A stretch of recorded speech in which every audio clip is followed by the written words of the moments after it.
Identidad, cultura y el acontecer diario están en La Hora del Museo.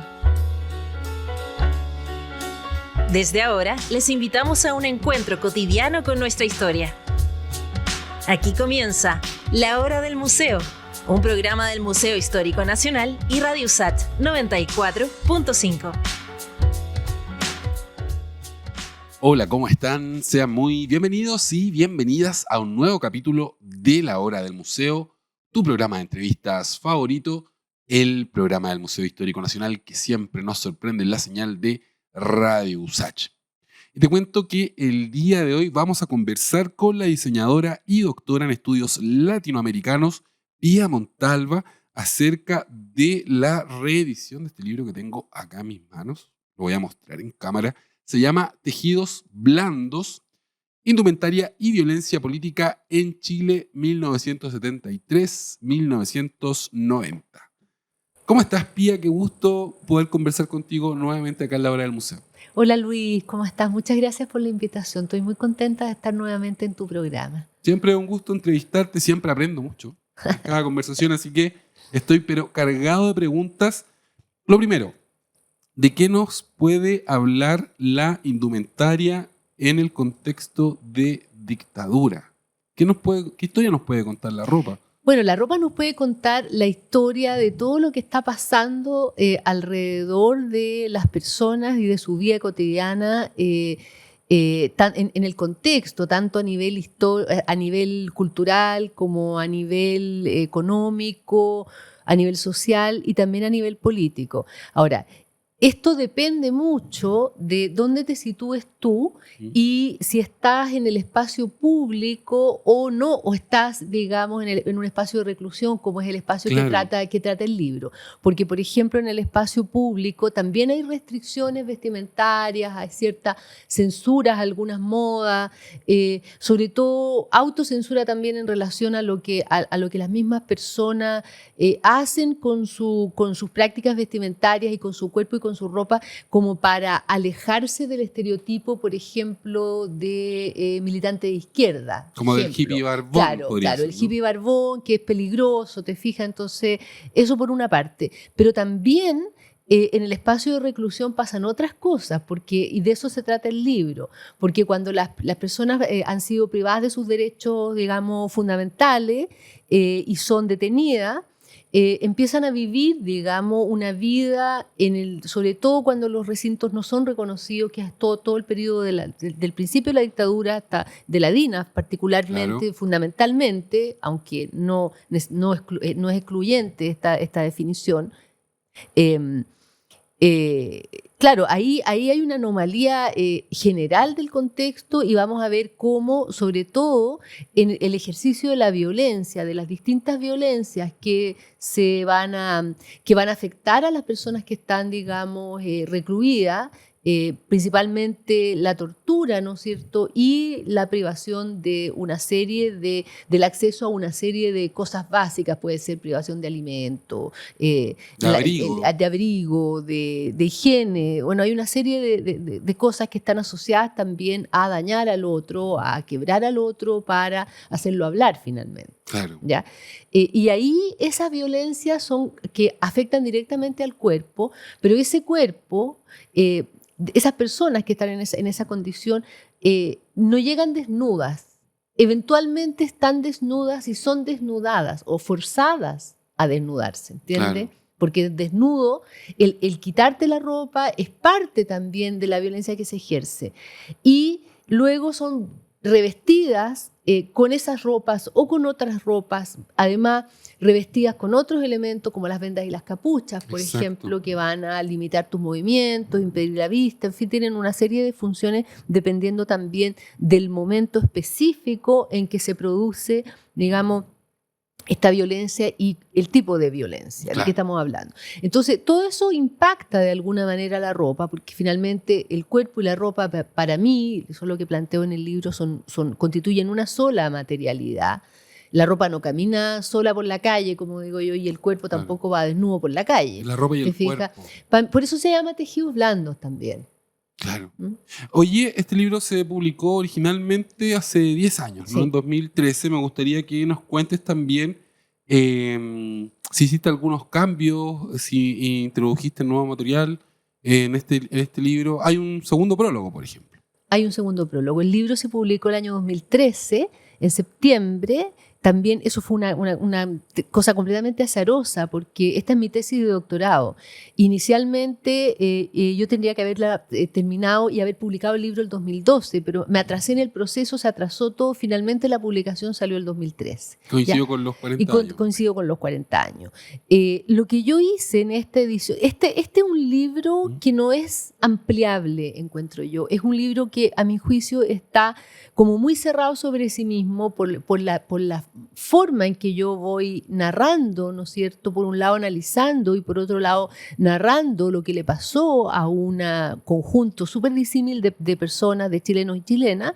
Entonces no me parecía que era un libro que necesitara agregar nada. Ya. Y lo que hice fue como revisar, es una edición revisada, es decir, vuelvo a revisar todo el texto, aclaré algunas ideas, omití algunas frases y cosas que me parecían reiterativas, te fijas, como pulir un poco la edición y agregar este nuevo prólogo al que tú te referiste recién, que básicamente lo que hace es dar cuenta un poco de cómo he seguido yo reflexionando sobre la violencia y sobre la relación entre indumentaria, moda y política luego de la publicación de este libro. Claro.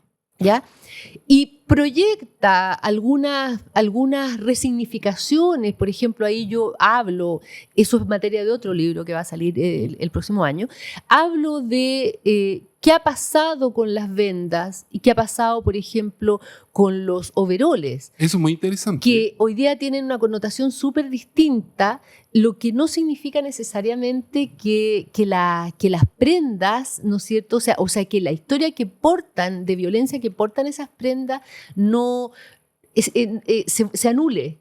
Pero sabemos que las vendas hoy día representan, digamos, la ceguera, pero están muy vinculadas a la performance de las tesis.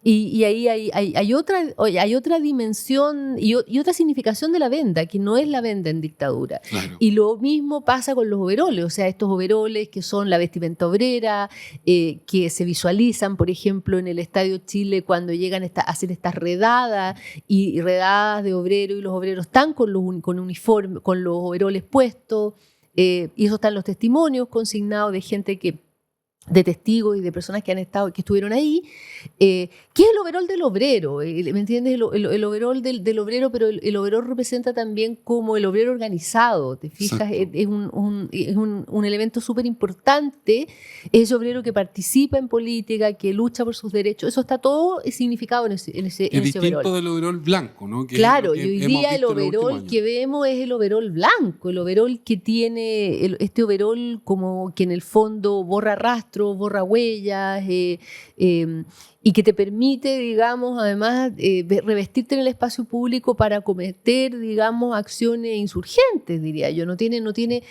mucho que ver con este otro overol, que además en el momento en que, porque el overol es una prenda que la CNI usa cuando detiene a las personas en algunos cuarteles para que esas personas no se les deteriore la ropa, no por bondad, evidentemente, sino que porque dependiendo del momento, la ley señalaba muy claramente cuál era el periodo de incomunicación. Ahora, tú no podías pasar lo que pasaba en el periodo de la DINA, en que a la gente la detenían y después no aparecía más, o podía estar 2 meses, digamos, incomunicado más. Aquí hay una regulación tramposa, digamos, pero es una regulación. Entonces, después de esos 5 días, ponte tú, había que llevar el detenido a la fiscalía. Y la fiscalía decía, prorrogo la incomunicación o vamos a juicio, o qué sé yo, digamos, se pronunciaba. Y eso dependía de la cantidad de información que se había extraído, digamos, en esos 5 días de incomunicación donde la persona es sistemáticamente torturada. Y en esos 5 días se les reviste con este overol de mezclilla, de lona azul, porque la idea es que la ropa no se deteriore. Mira. ¿Ya? Porque como tienen que salir al espacio público en un momento, tienen que verse bien, pues no pueden verse deteriorados. Entonces, Antes Es de una la, forma también de claro, ocultar. porque en ese momento, en los años 80, ya había alguna prensa en las afueras de la fiscalía y Claro. familiares que estaban mirando quién salía, quién no salía, te fijas, para saber si ¿Ya? para saber qué había pasado con su familia. Entonces, para que esa ropa no se ensuciara en las sesiones de tortura, la ropa, digamos, original con que la persona llegaba al detenida, se le cambiaba ponía este el uso. Entonces, es un instrumento de tortura también, al final. Ya, tenemos que hacer nuestra primera pausa de esta hora del museo. Sin embargo, nos queda harto tiempo. Nos quedan todavía 3 bloques para seguir conversando sobre tejidos blandos, indumentaria y violencia política en Chile, de mi invitada del día de hoy, la diseñadora y doctora en estudios latinoamericanos, Pía Montalva. Se quedan en la señal de Radio USACH porque ya volvemos con más Hora del Museo.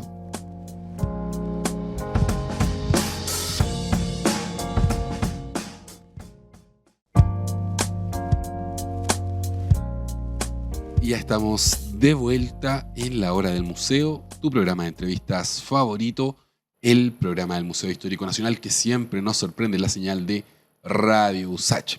Y te cuento que el día de hoy estoy conversando sobre un libro bien interesante que acaba de ser reeditado. Me refiero a Tejidos blandos, indumentaria y violencia política en Chile. Me acompaña su autora, la diseñadora y doctora en estudios latinoamericanos, Pía Montalva. Pía, quisiera que volviéramos sobre la venda. La venda porque, digamos, para todos los que hemos... yo crecí en dictadura, digamos, mi primera infancia, y se me quedó marcada a fuego la memoria una foto que fue una de las primeras fotos de detenidos desaparecidos, ¿no?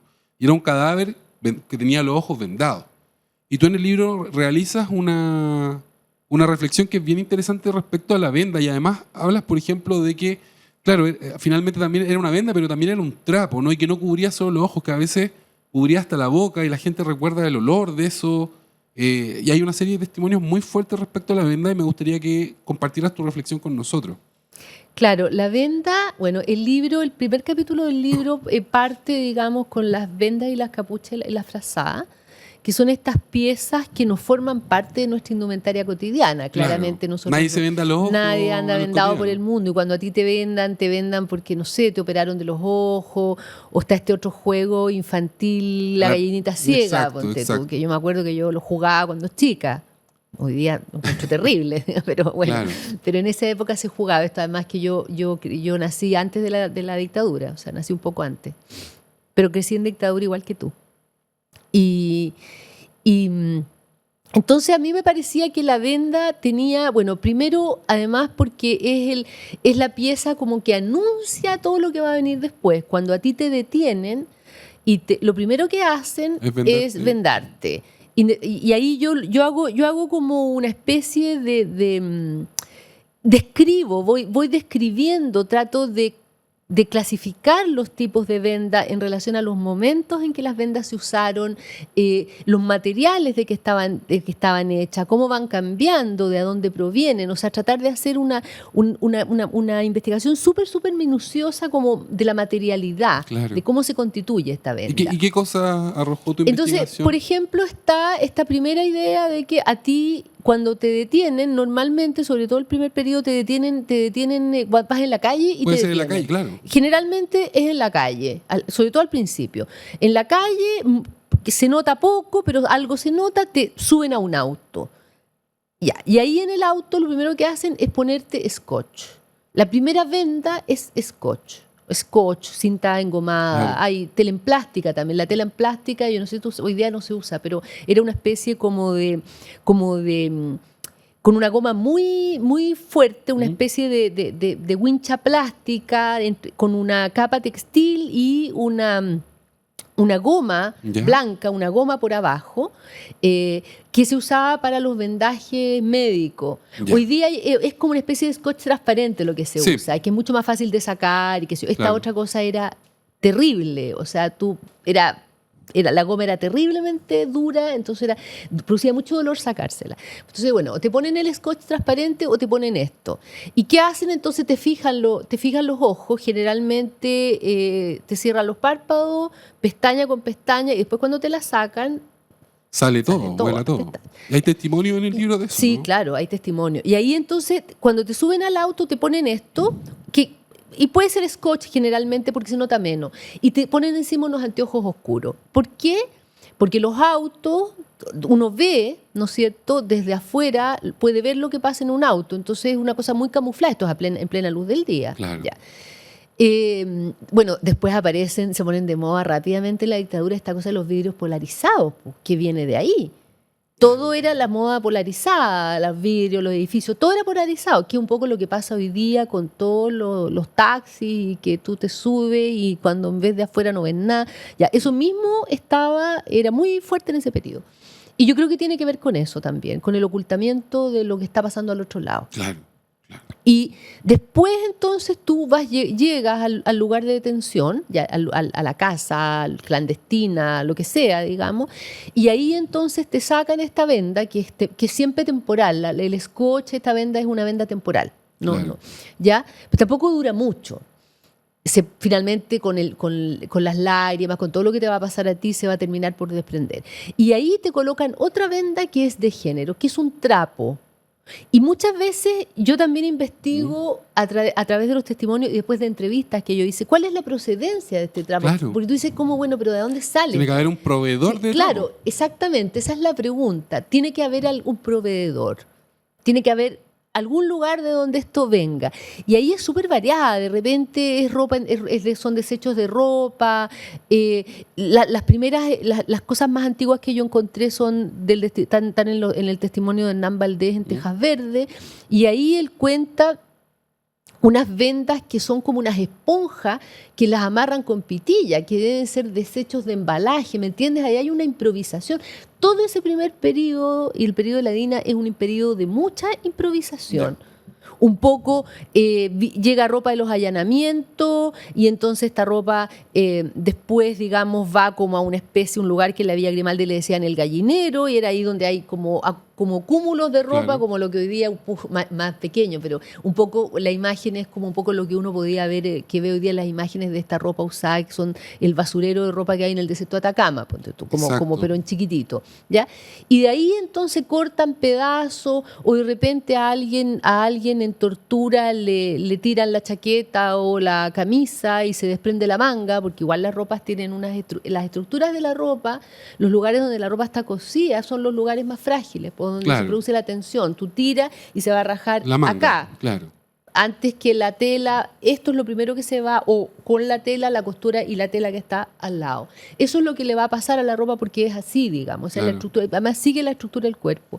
Entonces, una manga, por ejemplo, podría ser un elemento ideal, digamos, para una venda por la proporción que tiene la manga, porque tiene un ancho más o menos adecuado, claro. Incluso a veces es doble, o sea, tiene la manga, tú la pliegas y tiene un lado y el otro lado, ¿no es cierto?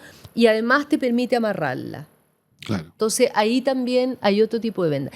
Y estas vendas, además, la gente permanece un mes con la venda, 2 meses con la venda, ¿me entiendes? O sea, es la misma venda que empieza a acumular todas las lágrimas, el sudor, todo lo que le va a pasar a ese cuerpo que está sometido a una experiencia límite. Claro, una experiencia de tortura. Claro, de tortura, de encierro, de hambre, de incomunicación, Claro. Y que está todo el tiempo vendado. O casi todo el tiempo vendado. Claro. Otra indumentaria que tú nombras, ¿no? Es la frazada. Y me llamó mucho la atención porque yo no lo tenía, digamos, en mi memoria como visual de las indumentarias de la dictadura. Y me parece también súper interesante esto que cuenta de las frazadas, ¿no? Como la idea de... te entregan una frazada o no te la entregan. O no también. te la entregan. La privación de la frazada también es parte de la violencia porque en el fondo lo que pasa es que quieren que tú te mueras de frío. Claro. O sea, que tengas frío, así como a la gente la obligan a estar parada no sé cuántas horas de pie, por ejemplo. Claro. Y una frazada para 7 personas. Claro.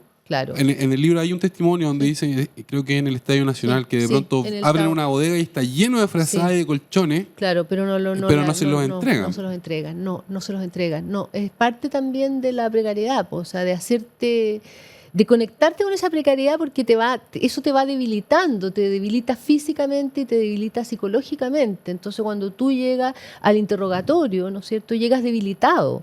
Claro. Y además no es un interrogatorio, son muchos interrogatorios. Entonces, a medida que además te torturan, te van cada vez debilitando más. ¿Te fijas? Es lo que busca en el fondo, esa es la estrategia, eso es lo que se busca, ese es el propósito. Y es una cosa que además es como... Quebrar a las personas. Quebrar a las personas y son las técnicas aprendidas. Y esto no es improvisación, aquí hay información, claro, y técnicas que se aprenden y que antes de que se aplicaran en Chile fueron aplicadas en otros países. Claro, Estados Unidos, Francia. Y Argelia. Claro, claro. Pía, está muy interesante esta conversación, pero tenemos que parar. Vamos a hacer nuestra segunda pausa de esta hora del museo, pero quédense en la sintonía de Radio USACH porque ya volvemos con más entrevistas. Estamos conversando sobre tejidos blandos, indumentaria y violencia política con la diseñadora y doctora en estudios latinoamericanos Pía Montalva.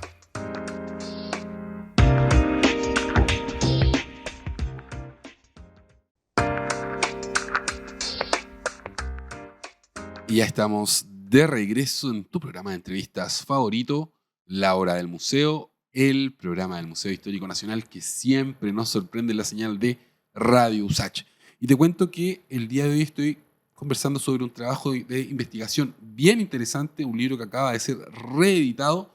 Me refiero a Tejidos Blandos, de la diseñadora y doctora en estudios latinoamericanos Pía Montalva.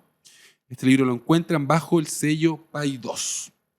Pía, me salté una pregunta, pero no la voy a dejar en el tintero.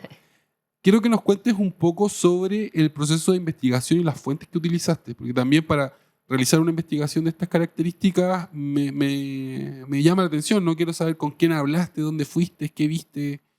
Bueno, fue un proceso de investigación y sobre todo de encontrar lo que yo estaba buscando súper minucioso también, porque primero no había nada escrito y de hecho no hay nada escrito, no he encontrado nada equivalente, yo tampoco afuera, con experiencias de afuera. Y además porque implicaba, o sea, tampoco es que la gente escriba o relate lo que le pasó a mi ropa. La ropa no es algo, y eso es justamente, a mí me parece que justamente es por eso que tiene tanto valor, porque no es algo que la gente haya, en la que repare expresamente cuando cuenta su historia. No cuentan la historia de lo que le pasó a mi ropa, no, claro, cuentan la historia de lo que a mí me pasó. Entonces, en ese sentido, la ropa se desliza, las menciones a la ropa están así como por casualidad, como entre medio, porque por lo mismo que te decía al principio, porque uno no va desnudo por la vida y también el hecho de que te quiten la ropa o te fuercen a desnudarte es una agresión. Entonces en ese sentido había una riqueza, pero era una riqueza que estaba como en un plano más atrás, te diría yo, en el relato. Entonces, por ejemplo, una de las cosas que yo hice primero fue hacer un levantamiento de todo lo que se había publicado, testimonios, o sea, libros testimoniales de un autor, compilaciones donde habían testimonios de varias personas y había un editor que los compila. Todo el barrido de todo lo que encontré, hombres y mujeres, en el periodo en que yo hice la investigación, que fue 2010-2011. ¿Ya? Y ahí en esos testimonios tú te ibas fijando. Y entonces en esos testimonios yo me iba fijando, bueno, quién era con una ficha súper específica, quién era la persona y sobre todo todas las menciones a la ropa, todas las menciones a la indumentaria, qué le pasó a mi ropa, qué le pasó a mi cuerpo, ya. Y eso fue mucha información, o sea, fue mucha información, pero no creas que era tanta información sobre la ropa.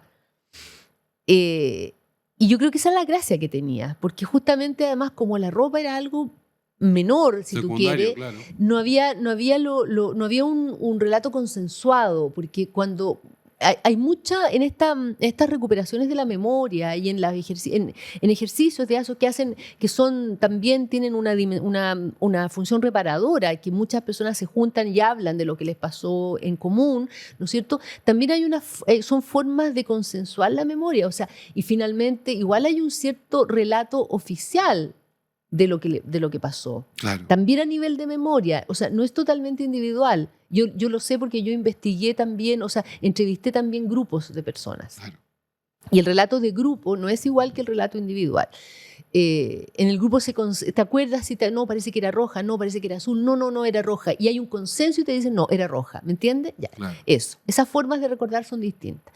Y entonces una vez que hice todo este levantamiento, yo ahí ya tenía más o menos mi estructura, mi estructura armada, el qué va a ir en el relato, las cosas los temas a los que podía referirme, y luego hice las entrevistas. Ya. Y después entrevisté a expresas y presos políticos con distintas militancias en esa época, con distintas historias, que habían estado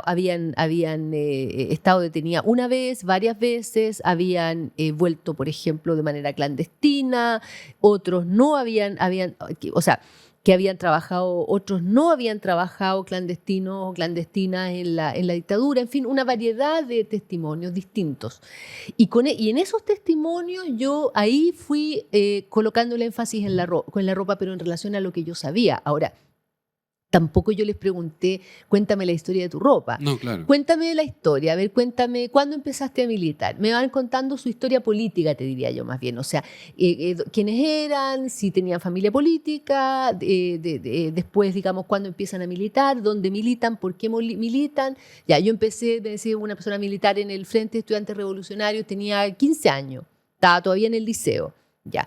¿Y te acuerdas tú cómo te vestías en esa época? Entonces ahí yo voy, Claro. ¿me entiendes? Y después me sigue contando de cómo ahí después del FER y pasa al MIR y todo un cambio, si después se salió Todo un de ahí, recorrido, todo claro. su recorrido como militante. Y el recorrido como militante es lo que yo voy ligando después a la vestimenta que va portando, que va vistiendo cada vez en cada hito de su militancia. El hito, ¿no es cierto?, de la detención, el hito de la prisión política, el hito del exilio. Ya, ¿cómo sales al exilio? ¿Qué te llevas? ¿Qué piezas llevas al exilio? ¿Llevas algo o renuevas toda tu indumentaria allá? No, llevo parte de cosas. ¿Qué cosas? Por decirte, un grupo de personas, de amigas que comparten la prisión política en Tres Álamos y tejen unos abrigos, unos chalecos largos, digamos, como una especie de chaquetones tejidos. Y entonces se llevan eso. Eso se lo llevan. O que se hicieron unos pantalones ellas mismas porque aprendieron a coser con otra detenida con la que convivieron, que sí sabía costura y moldaje, digamos. ¿Me entiendes? Entonces, pero no todo, no se llevan todo. Y ahí van contándome historias distintas, o personas que son detenidas, que son torturadas, que después son liberadas, que llegan a su casa en pésimas condiciones, con la ropa sucia, que se meten a la ducha y están una hora y media en la ducha. O sea, como pensando que el agua, efectivamente necesitan ducharse, pero como esta cosa simbólica que tiene el agua, como de limpiar, ¿no es cierto? No solo limpiarte literalmente, sino que también purificarte, claro. ¿Me entiendes? Como descargarte. Claro, y después, digamos, de haber quemado toda la ropa de la experiencia, o no haberla quemado, haberla guardado. Claro. ¿Te fijas? Todo eso son relatos súper, súper variados, pero que a mí esa variedad también me permitió como reconstruir esta historia. Claro. Quiero que ahora nos hables sobre la capucha, porque la capucha también fue resignificada, ¿no? O sea, la capucha en el estallido social significaba una cosa y la capucha en dictadura significa otra cosa. Entonces, cuéntanos un poco sobre esta capucha, que tampoco era una sola capucha, o sea, incluso habían capuchas donde se hacía esta práctica de tortura del submarino seco, ¿no? Sí. Que aparece. A mí, claro, eso es un planteamiento mío. Yo consigno también eso como una capucha. Como un tipo, ¿no? Como un tipo de capucha. O sea, yo también creo que ese es un tipo de capucha. Es una bolsa que te ponen coracerrín y te envuelven la cabeza en una bolsa nylon, digamos. Claro. Es para como asfixiarte. Para asfixiarte y para que tú cuando empiezas a sentir la sensación de asfixia, te empieces a tragar y aspirar el acerrín que hay en la bolsa. Para mí eso también es una capucha, pero es un planteamiento mío, digamos, que está Claro. que dentro de las indumentarias que yo veo. La capucha, claro, la capucha ha sido resignificada, pero la capucha en general, la historia que tiene esta pieza, digamos, que es mucho más antigua, medieval, te diría yo, incluso, siempre está asociada al ocultamiento de la identidad. ¿Ya? Ahora, tú puedes encapucharte al estilo Ku Klux Klan, por ejemplo, pero dejar los ojos al descubierto. O esta capucha, que son las capuchas en el caso de la dictadura, y que les colocan a los presos políticos, son capuchas que además no te dejan... No, claro. Por ejemplo, el famoso encapuchado del Estadio Nacional que se paseaba mirando a los presos y denunciando a los militantes, reconociendo gente, el encapuchado sí tenía los ojos descubiertos, porque tenía que mirar y ver a este, qué sé yo, pero el preso político no. Ahora, cambia, porque, por ejemplo, las capuchas fundamentalmente se asocia más al momento de la tortura, ¿ya? Claro. Para que no puedan reconocer a los torturadores. Para que no puedan reconocer al torturador, porque te cubre más, te cubre más espacio del cuerpo. Efectivamente, tú no vas a ver nada. Con la venda, fíjate que se ve un poco, porque dependiendo del tamaño de la venda, porque la nariz genera en el cuerpo, en esta parte, genera aquí, y dependiendo de las formas de la cara, los huesos, generan ciertos vacíos. Claro. La venda se estira, pero no se va a pegar en esta parte, va a estirarse así. Queda una pequeña filtración de luz y es tan impresionante porque los detenidos aprenden a mirar en ese pequeño espacio mínimo que queda, aprenden a mirar. En cambio, la capucha no te permite eso. Nada. Entonces, a ti por un lado anula tu identidad y en esta cosa de encapucharte también el otro que te está agrediendo no te ve la cara, porque también le facilita la pega, aunque en algún sentido, finalmente si alguien te está agrediendo y tú lo miras fijamente todo el tiempo, igual es una imagen súper fuerte, incluso para el que te está agrediendo, aunque esté súper entrenado. Entonces evitan ese contacto porque evitan la emoción también que puede producir, el vínculo. Y para quien está encapuchado, por un lado, claro, lo agrede, pero en los testimonios también hay personas que me dijeron, sí, pero también me protegía la vida. O sea, yo no sabía si iba a sobrevivir y yo no sabía si algún día iba a encontrarme con esta persona. Y el hecho de no poder reconocerla me protege a mí en el futuro, si es que tengo futuro. Tenemos que parar. Está súper interesante esta conversación sobre el libro Tejidos Blandos, libro que acaba de ser reeditado por Editorial Paidós. Quédense en la sintonía de Radio USACH porque todavía nos queda un bloque más para seguir conversando con mi invitada del día de hoy, la diseñadora y doctora en estudios latinoamericanos Pía Montalva.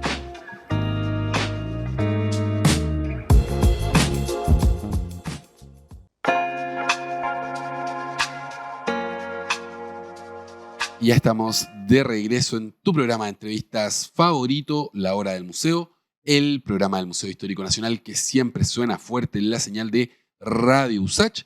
Y también a través de Santiago TV. Recuerden que la Hora del Museo se transmite 2 días a la semana por televisión, los días lunes y los días sábados. Así que si quieren ver la Hora del Museo por televisión, el lugar para hacerlo es Santiago TV. Y también, obviamente, estos videos luego quedan almacenados en nuestro canal de YouTube.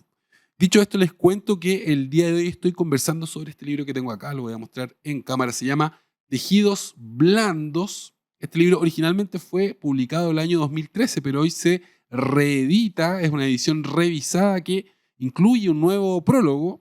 Está el prólogo original, pero se suma un prólogo escrito a la fecha por la autora, mi invitada del día de hoy, la diseñadora y doctora en estudios latinoamericanos, Pía Montalva. Pía, sigamos hablando de esta indumentaria indumentaria y violencia política en Chile.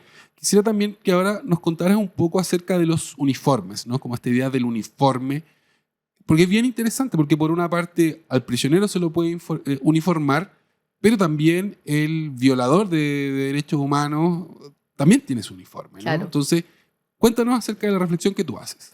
Mira, ahí hay varias cosas, porque el uniforme, por un lado, hay quienes siguen usando el uniforme, pero también es muy frecuente que en estas sesiones de tortura vistan de civil. Ya. ¿Ya? Y esa es una forma de camuflaje.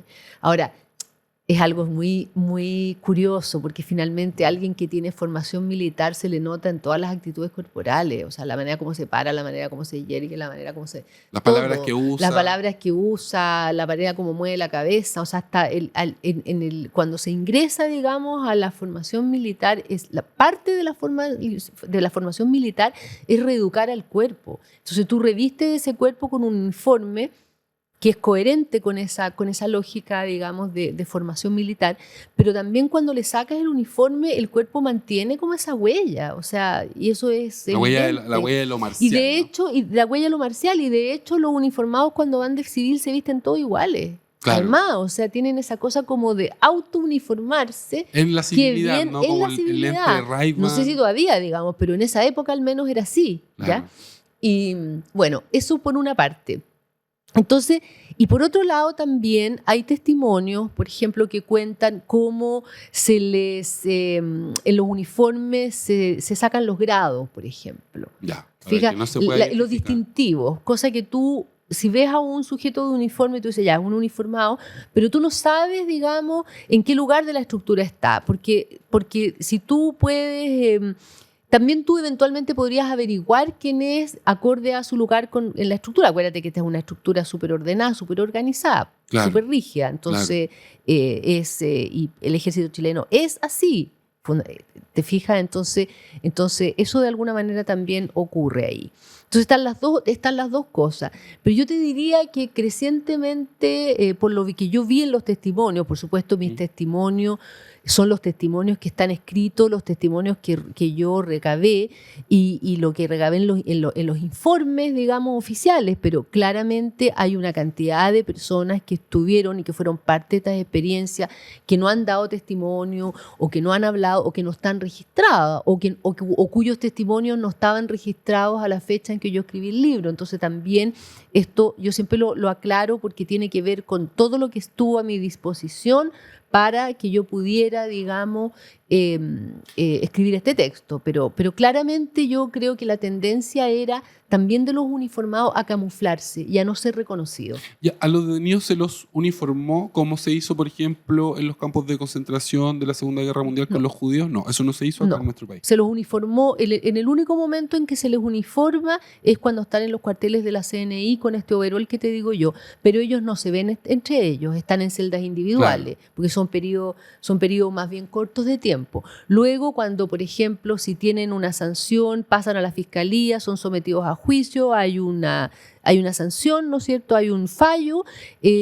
Ahí, en ese periodo ya van directamente a las cárceles públicas, como presos políticos, en las cárceles públicas donde están segmentados. O sea, hay como un espacio, digamos, en las galerías o en ciertos lugares que están destinados a los presos políticos, no están junto a los presos comunes. Claro. Se generan también ahí ciertas separaciones. Y pero ahí, no hay, en la cárcel chilena tampoco hay un uniforme. Y ahí cada uno se las arregla con su propia ropa, con nada, porque claro, con nada realmente, digamos, con lo que te trae la familia. Sí, eso claro, es, no hay uniforme. Y otro capítulo que es bien interesante, el que tú titulas como Máscaras, ¿no? Porque también esta idea de disfrazarse, de camuflarse, es súper presente en dictadura, tanto por parte de los aparatos de represión y de inteligencia, ¿no? Uh-huh. Que era muy común el uso de estas pelucas, bigotes, pero también por parte de los bandos subversivos, de los bandos que estaban haciendo la resistencia a la dictadura. Entonces, cuéntanos también acerca de la reflexión que tú haces en Máscaras. Claro, ahí yo reconstruyo, digamos, en Máscaras, yo reconstruyo qué pasa, digamos, con las personas al momento que entran a la clandestinidad y todas las historias que hay ahí, porque a ver, hay historias que tienen un lado que hasta las mismas personas que las relatan se ríen, que dentro de todo son cómicas. Por ejemplo, los miristas tenían una cosa que se llamaba las maletas de emergencia, ¿ya? ¿Ya? Y las maletas de emergencia eran maletas donde tenían guardada ropa y cosas, digamos, por si eventualmente tuvieran que entrar en la clandestinidad, ¿ya?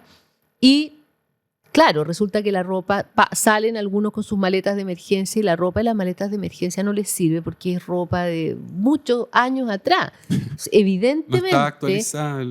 Si tú vas a ir con esa ropa, te vas a ver súper raro en el Vas a espacio llamar la público. atención de alguna Vas a forma. llamar la atención en el espacio público y claramente eso es una anomalía. ¿Ya? Esa es una cosa que ellos cuentan de manera divertida, pero por ejemplo, lo otro que también es muy violento y que tiene que ver con que tú, a pesar de tus militancias, a pesar de tu ideología, a pesar de tu postura política y a pesar de haber optado, por ejemplo, por ingresar a la clandestinidad y seguir haciendo trabajo político, a la hora de revestir tu cuerpo, tienes que revestir tu cuerpo con lo que yo llamo las modas oficiales, que son o aquellas ropas que caracterizan incluso a los sectores, de hecho, a los sectores pro dictadura. Claro. Entonces te fijas, O sea, hay que y tú parecerse al tienes enemigo. tienes que parecerte, no sé si al enemigo, también hay enemigos ahí en ese momento, pero también al otro que es partidario de la dictadura, a tu opositor, a tu oponente, Ya. al que no te reconoce, al que te fijas, al que niega las violaciones a los derechos humanos, todo ese segmento pro dictadura y a la élite gobernante que ahora es la élite militar, cívico-militar, te fijas después, Claro.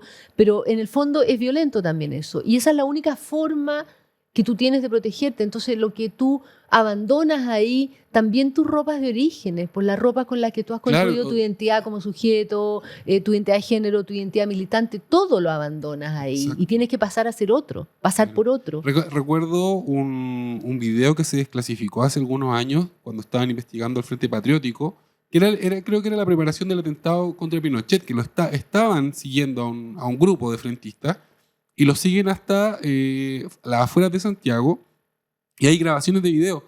Y los frentistas, digamos que un grupo de hombres y mujeres jóvenes, universitarios podrían ser, salían a jugar voleibol con ropa de verano, piscina, y era como, de verdad que estos tipos estaban preparando a mí me llamó mucho la atención y me hace mucho sentido lo que tú dices, ¿no? Como esta idea de aparentar en la ropa, estar viendo otra situación. Esta otra vida. Claro, o sea, si tú lo ves, normalidad. era un grupo de jóvenes jugando voleibol al lado de una piscina en un club de campo, podríamos Había decir. un tipo que trotaba, eso está consignado en el libro, yo lo tomé de ahí, de esa fuente, en el libro de Cristóbal Peña, Los Fusileros. ¿Sí?